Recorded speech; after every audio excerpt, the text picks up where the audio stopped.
I remember my mom gave me my first beverage, and it was blueberry vodka, and it was so bad, and I was like, I'm never gonna do this again. I was introduced earlier by opiates from my dad. My second to last overdose, I had no brain activity, so they didn't think I was gonna wake up. But me being an addict, what did I do the next day? I went back out and used again, and then I overdosed again. Hi, my name is Courtney. Hear my story. Well, I was born in Altamont Springs. My mom and dad ended up getting married. They had me, and then they got divorced. My mom and me and my sister and my aunt and cousins, we all lived with our grandparents in Orlando. And I was going to Waterbridge Elementary. It was a really cool school. I was treasurer, vice president. I was patrol. I was on the announcements. I was in Girl Scouts. I did all this stuff. And then growing up, my grandpa got really sick and he ended up having a heart attack and he died. And not long after that, my grandma got really sick. So my mom kind of had to take care of me and my sister on her own. And I believe this is pretty much like the first time she really had to take care of us without my grandparents around.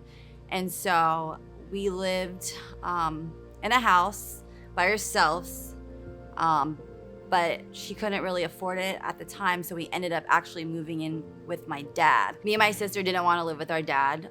We didn't want to be there. We weren't as close with our dad as we were as our mom at the time. We ended up switching schools. And during that time, I felt really alone. I ate lunch by myself in the bathroom at middle school because I didn't have any friends. I remember crying all the time because I didn't want to go to school.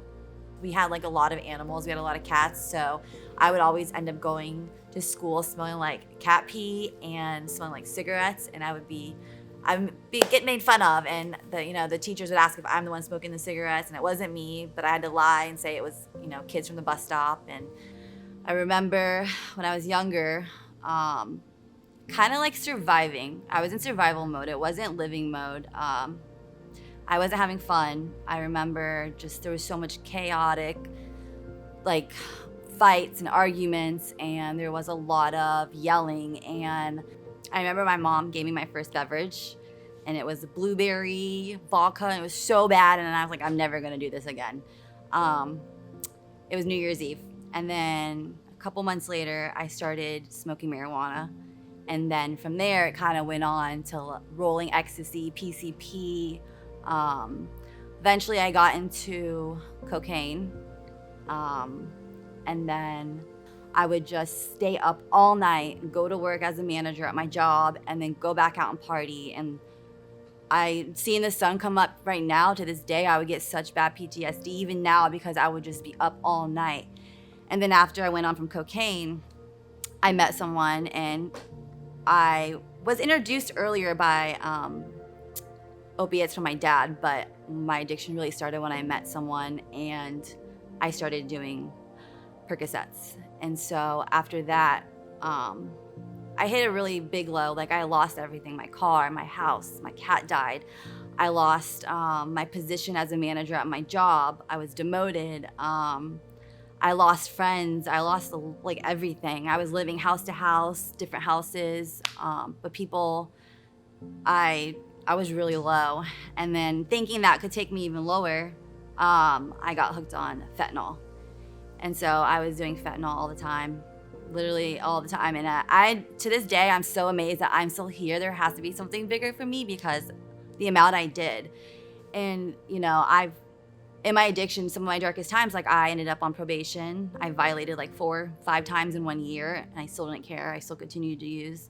After that, I started overdosing, and my overdose kept going it was one after the other. My second to last overdose, I had no brain activity, so they didn't think I was gonna wake up. I went so long without oxygen. Someone drove me to the hospital and left me there. And I woke up with a tube in my throat because I wasn't breathing. I had no heartbeat, I had nothing. And so the doctors, they actually didn't think I was gonna wake back up. But me being an addict, what did I do the next day? I went back out and used again. And then I overdosed again. I honestly, at first I didn't want to stop. I didn't think I could stop. I didn't think I had it in me. But my last OD actually happened at my job. And someone found me. They had to get the door open. The ambulance came, the police came, and I ended up in the hospital, and I was trying to hide my drugs on me. And I just remember being in there, lying to the cops, and I was like, no, like this, like I didn't OD. I wasn't saying anything, because I didn't want to go back to jail again for like the 100th time in a year. So I ended up just staring at the ceiling one day, and I was in the hospital, and they were about to Baker Act me, and I just said, like, I can't do this anymore. Like, something kept telling me, like, I can't, like, I'm gonna die. I don't have another OD in me. I want to live. I just was really stuck in a dark place. And so I ended up becoming Baker Acted. I was there for almost 10 days. Horrible place. But after that, I went into rehab, and I had a really good therapist. She introduced me actually to Armor Up, Angela Moore.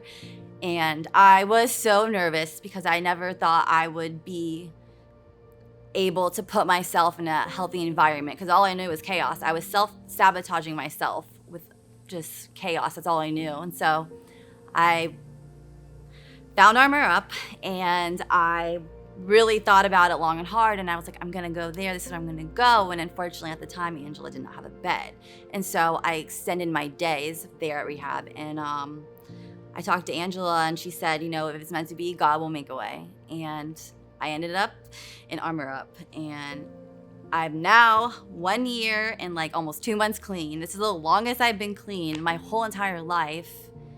And honestly, faith in God, and looking back at it now, if it wasn't for God, I wouldn't be here.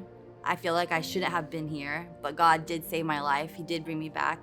I repented. I've been baptized. My faith in God is growing so much. Like, I'm learning verses from the Bible I never thought I'd be able to learn. I can say them now, so I'm really happy about that. That's a big achievement for me, because if you knew me, I didn't like reading. And but he's pretty much helped me. Like, I now have a really good job working with animals. I would have never left my old job if I hadn't had that experience there. I work with animals. I'm off probation. I now live with a bunch of girls who are sober. I don't look back at my past. I don't even think about using anymore. I cringe even thinking about the person I was, And like I said before in a testimony, I had to kill the old me to become the new me. Otherwise, I wouldn't be who I am. And I'm still growing. It's still just an everyday lesson, I'm not perfect. I make mistakes, but now I know how to handle it without using. If you're lost and you're broken and you're struggling in addiction, let me tell you, it does get better. What got me through it is God. Even though I walk through the valley of shadow of death, I will fear no evil, for you are with me. Your rod and your staff, they comfort me. And I live by that.